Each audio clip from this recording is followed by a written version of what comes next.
Chapter 5. Anne's History. "Do you know," said Anne confidentially, "I've made up my mind to enjoy this drive. It's been my experience that you can nearly always enjoy things if you make up your mind firmly that you will. Of course, you must make it up firmly. I am not going to think about going back to the asylum while we're having our drive. I'm just going to think about the drive. Oh, look! There's one little early wild rose out. Isn't it lovely? Don't you think it must be glad to be a rose? Wouldn't it be nice if roses could talk? I'm sure they could tell us such lovely things. And isn't pink the most bewitching color in the world? I love it, but I can't wear it. Red-headed people can't wear pink, not even in imagination. Did you even know of anyone whose hair was red when she was young but got to be another color when she grew up?" "No, I don't know as I ever did," said Marilla mercilessly. "And I shouldn't think it likely to happen in your case either." Anne sighed. "Well, that is another hope gone. My life is a perfect graveyard of buried hopes." That's a sentence I read in a book once, and I say it over to comfort myself whenever I'm disappointed in anything. "I don't see where the comforting comes in myself," said Marilla. "Why, because it sounds so nice and romantic. Just as if I were a heroine in a book, you know. I am so fond of romantic things, and a graveyard full of buried hopes is about as romantic a thing as one can imagine, isn't it? I'm rather glad I have one. Are we going across the Lake of Shining Waters today?" "We're not going over Barry's Pond, if that's what you mean by your Lake of Shining Waters. We're going by the shore road." "Shore road sounds nice," said Anne dreamily. "Is it as nice as it sounds? Just when you said shore road, I saw it in a picture in my mind, as quick as that. And White Sands is a pretty name, too, but I don't like it as well as Avonlea. Avonlea is a lovely name. It just sounds like music. How far is it to White Sands?" "It's 5 miles, and as you're evidently bent on talking, you might as well talk to some purpose by telling me what you know about yourself." "Oh, what I know about myself isn't really worth telling," said Anne eagerly. "If you'll only let me tell you what I imagine about myself, you'll think it ever so much more interesting." "No, I don't want any of your imaginings. Just you stick to bald facts. Begin at the beginning. Where were you born and how old are you?" "I was 11 last March," said Anne, resigning herself to bald facts with a little sigh. "And I was born in Bolingbroke, Nova Scotia. My father's name was Walter Shirley, and he was a teacher in the Bolingbroke High School.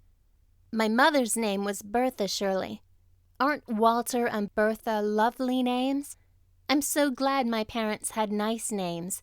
It would be a real disgrace to have a father named, well, say Jedediah, wouldn't it?"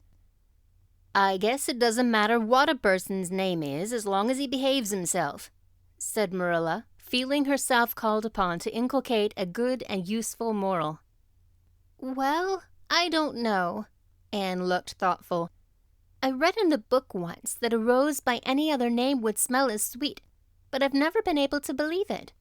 I don't believe a rose would be as nice if it was called a thistle or a skunk cabbage. I suppose my father could have been a good man even if he had been called Jedediah, but I'm sure it would have been a cross.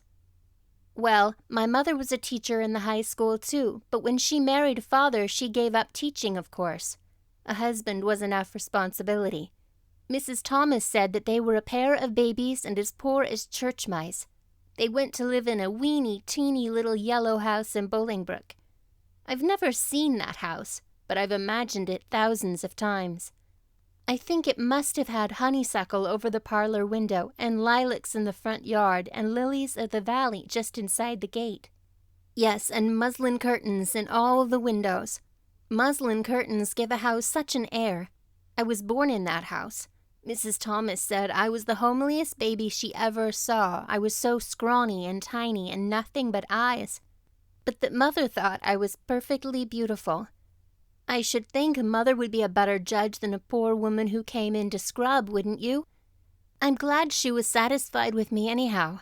I would feel so sad if I thought I was a disappointment to her, because she didn't live very long after that, you see. She died of fever when I was just 3 months old. I do wish she'd lived long enough for me to remember calling her Mother. I think it would be so sweet to say Mother, don't you? And Father died 4 days afterwards from fever, too. That left me an orphan, and folks were at their wits' end, so Mrs. Thomas said, what to do with me. You see, nobody wanted me even then. It seems to be my fate. Father and Mother had both come from places far away, and it was well known they hadn't any relatives living. Finally, Mrs. Thomas said she'd take me, though she was poor and had a drunken husband. She brought me up by hand. Do you know if there is anything in being brought up by hand that ought to make people who are brought up that way better than other people? Because whenever I was naughty, Mrs. Thomas would ask me how I could be such a bad girl when she had brought me up by hand. Reproachful like. Mr. and Mrs. Thomas moved away from Bolingbroke to Marysville, and I lived with them until I was 8 years old. I helped look after the Thomas children. There were 4 of them younger than me, and I can tell you they took a lot of looking after. Then Mr. Thomas was killed falling under a train, and his mother offered to take Mrs. Thomas and the children, but she didn't want me. Mrs. Thomas was at her wits' end, so she said what to do with me. Then Mrs. Hammond from up the river came down and said she'd take me, seeing as I was handy with children, and I went up the river to live with her in a little clearing among the stumps. It was a very lonesome place. I'm sure I could never have lived there if I hadn't had an imagination. Mr. Hammond worked a little sawmill up there, and Mrs. Hammond had 8 children. She had twins 3 times. I like babies in moderation, but twins 3 times in succession is too much. I told Mrs. Hammond so firmly when the last pair came. I used to get so dreadfully tired carrying them about. I lived upriver with Mrs. Hammond over 2 years, and then Mr. Hammond died and Mrs. Hammond broke up housekeeping. She divided her children among her relatives and went to the States. I had to go to the asylum at Hopeton, because nobody would take me. They didn't want me at the asylum either. They said they were overcrowded as it was. But they had to take me, and I was there 4 months until Mrs. Spencer came. Anne finished up with another sigh, of relief this time. Evidently, she did not like talking about her experiences in a world that had not wanted her. "Did you ever go to school?" demanded Marilla, turning the sorrel mare down the shore road. "Not a great deal.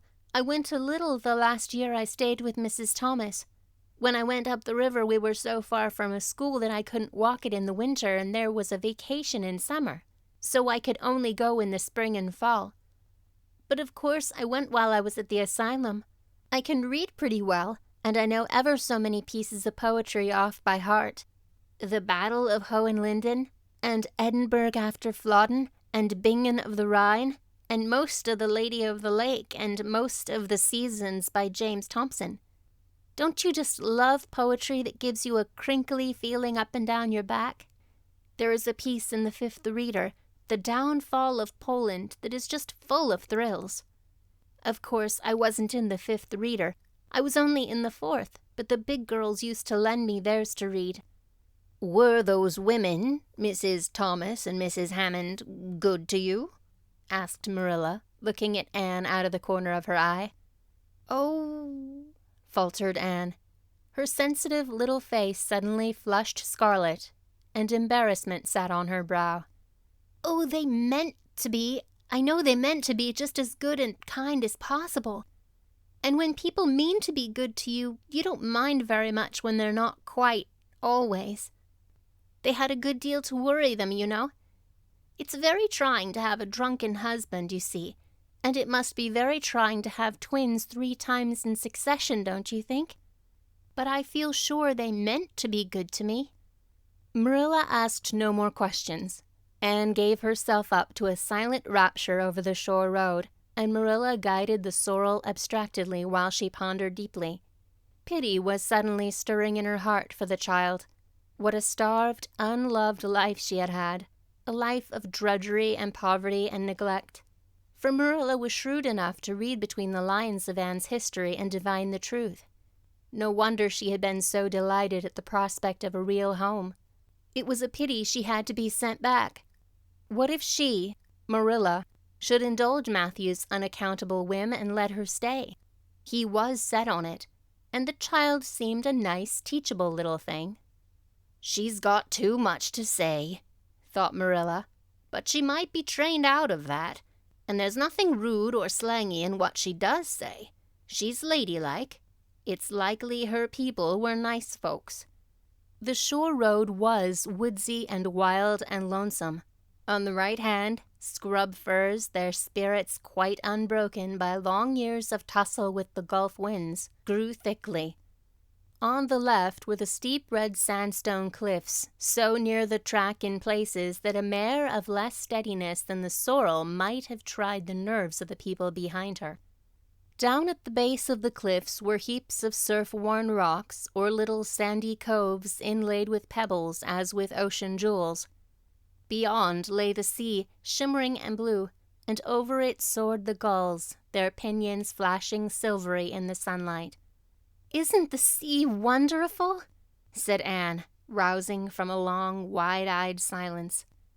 "Once, when I lived in Marysville, Mr. Thomas hired an express wagon and took us all to spend the day at the shore 10 miles away. I enjoyed every moment of that day, even if I had to look after the children all the time. I lived it over in happy dreams for years, but this shore is nicer than the Marysville shore. Aren't those gulls splendid? Would you like to be a gull? I think I would. That is, if I couldn't be a human girl. Don't you think it would be nice to wake up at sunrise and swoop down over the water and away out over that lovely blue all day, and then at night to fly back to one's nest? Oh, I can just imagine myself doing it. What big house is that just ahead, please?" "That's the White Sands Hotel. Mr. Kirk runs it, but the season hasn't begun yet. There are heaps of Americans come there for the summer. They think this shore is just about right." "I was afraid it might be Mrs. Spencer's place," said Anne mournfully. "I don't want to get there. Somehow it will seem like the end of everything."